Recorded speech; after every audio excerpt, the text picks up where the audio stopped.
it is I, Tentus Naravan Dracovin, Lord and Emperor of the Dracovin Empire, and welcome. It is time to continue my discussion on Advanced Dungeons & Dragons, the second edition of AD&D. Well, we left off, we were talking about encounter tables. Let's talk about them some more. So we talked about your wilderness and dungeon encounter tables. Those aren't the only type. You have special encounter tables. These are anything else that might need an encounter table that doesn't fit into those two categories. A good example of this might be a city or a town. You're not going to encounter the same kind of monsters or beasts within a city, but there may be encounters that will occur there. These will oftentimes be with people. And the type of people that are there and the types of encounter are going to depend on the city or the town that you're developing this encounter chart for. So you can see that this is going to be vastly different than anything you would have been building before. Now, if you're using something like a small town or village, you can build just one chart for the entire sets of every small town and village you might encounter. Granted, there might be certain times where there might be uniqueness to one of these towns you want to add into one of these charts, but on a general basic rule, they're going to be so simple you're not going to have to worry about having wide variety. Cities are where it comes into play a lot differently. Cities, because they are much more unique and have much more of a different voice to them, you're going to have to reflect different encounter charts.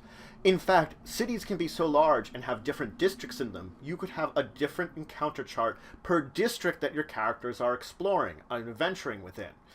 You can break it down as much as you want, from the smallest building up until the biggest town. You can break it down however you feel is appropriate. But it is important to note that you shouldn't do more work than is necessary. Whatever your characters are going to encounter, whatever they're going to explore, have the encounter charts for them. Don't make necessary extra ones. Giving yourself extra work doesn't help for the adventure in the long run, and it just makes yourself more stressed, so it's not really fun for you to give yourself extra work.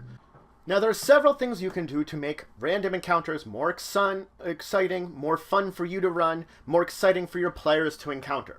The first thing is you can do some shorthand to make the encounters themselves quicker and more efficient. What I mean by this is when I'm making notes of the creatures I'm going to have at the various points in my random encounter charts, I list out their basic stats. I just use some shorthand, I make some notes, I just give myself some basic information so I can be ready to use these monsters right away. These creatures, these NPCs. I don't have to go looking up in some book somewhere or referencing something else. I've got them right there, set up in front of me to throw out there and encounter my players. Another thing you could do is you could use cards. Cards come in two different forms. The cards themselves are useful because if an encounter should be across multiple different charts, but the charts themselves aren't the same, I can have this card for each of these different charts. The basic kind of card you could have, of course, for a creature. The more charts you make, the more cards you have, the more quick references you have, that you can quickly pull out these cards.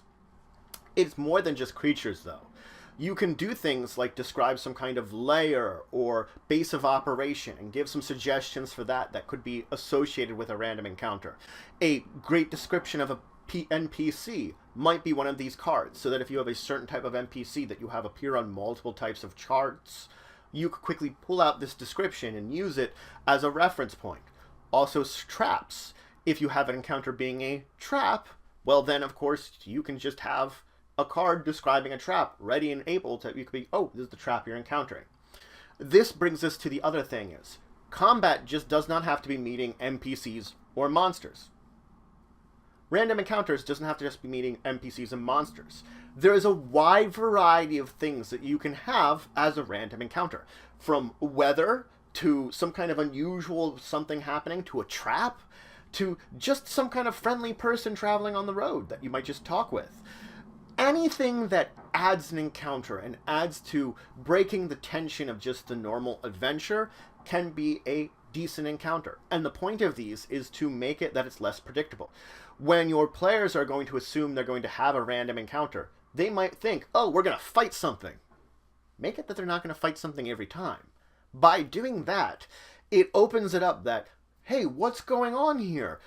What am I expecting? I should have been fighting something, but there's just like the weather changed all of a sudden and got worse. Got bad weather all of a sudden.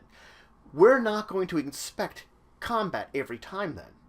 We're going to have openings in the way that they think of stuff.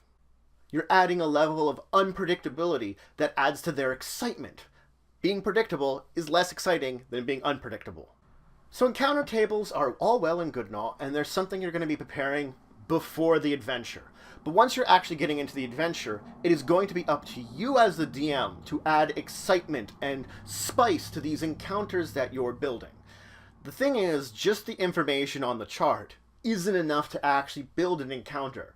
You're going to want to ask a number of questions that answering these questions are going to help develop these random encounters. First off, how frequent are you checking for the random encounters? How often are you rolling or trying to determine if a random encounter is occurring? What is encountered? This is an interesting one because not only are you just using the chart to determine the basic thing, what else will be there with this encounter? Is it just going to be these creatures? Is it going to be some kind of setup? Is it going to be a location? How many of these creatures are you going to be encountering? So it's much more than just, okay, I'm encountering this creature at this location now. How many of them are there going to be? How far away are they going to be when this encounter starts?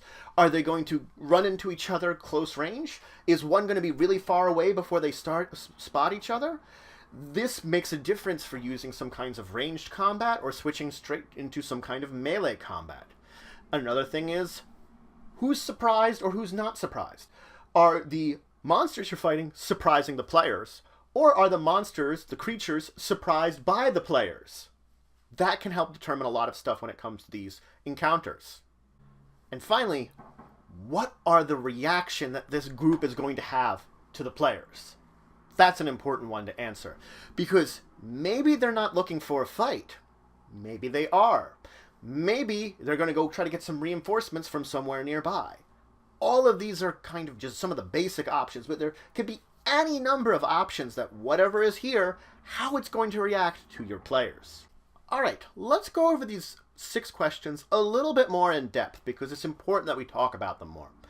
So of course, a planned encounter, you've planned most of the things out. You know a lot of the setups. You know when it's going to occur. But a random encounter, you never know when it's going to occur. Here is where the frequency comes in. Here is where you're going to use some kind of roll, some kind of percentage to determine how often a random encounter is going to occur. Random encounters, the frequency depends on the terrain it's in, and it also will depend on the local population. If there's a lot more people there, there's probably going to be less encounters of monsters there. So you look at these two things and it helps you determine the basic information of how often you're going to be encountering things. Now, this isn't to say that we don't have a good way of helping you out. There is a chart in the book that gives a bunch of basic terrains. Not all the possible terrains there are, but a bunch of basic ones that give you an idea of how frequent an encounter will occur within those basic terrains.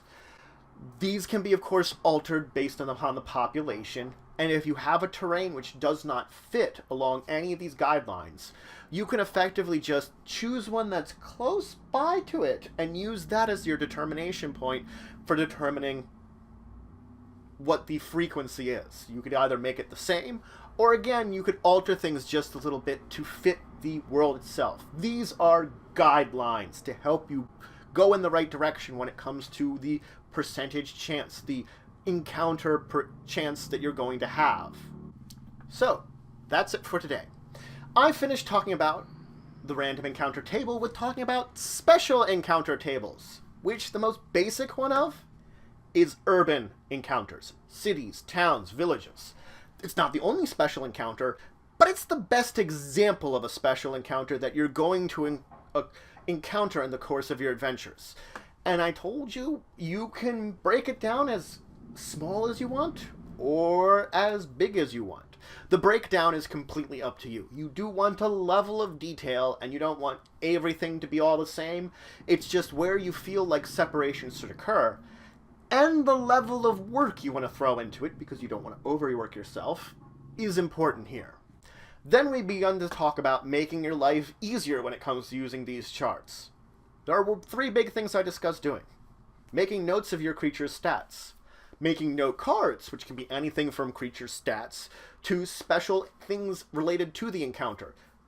Backgrounds, traps, setups, descriptions, things like that you can quickly pull out and reference. And of course, I talked about adding in encounters which aren't monsters and aren't NPCs. Something else. From Weather and Beyond, there's a whole listing in the book I mentioned before that you can just use one of these as an encounter that your PCs encounter. Something that, again, they're breaking up that sort of tension with the random encounter, but because you're using something that's not a combat, it means that they never know what they're going to hit. Fight or not fight. It's anticipation that they don't know what's going to happen. Suspense. I then began talking about DMing an encounter, especially a random one. There are really 6 big questions that you're going to be asking yourself. And using these questions, you're going to help determine your random encounter better. I went over the first one of them, which is how frequent am I going to be looking at random encounters? How frequent are they going to be occurring? That's the first big one. In the next episode, we're going to talk about the rest of these and help you continue to build your random encounters and properly DM them. Because it's something you want to do right to make your characters have a great time and to make you have a great time. And the more that you dive into this information ahead of time, easier it is to look at later on. Effectively, you're just answering each of these questions like that, setting things up, running it through, having a great time. But if you have any questions, comments, anything you want to say, anything you think I left out, please leave in the comments below. Please like, share, and subscribe. It's just my channel, The Empire, the work I do. If you want to show some extra support, you can always check out my Patreon. Link in the description below. I do have some good rewards there, and it does help out the channel to grow and improve itself. But regardless, until the next time, I bid you farewell.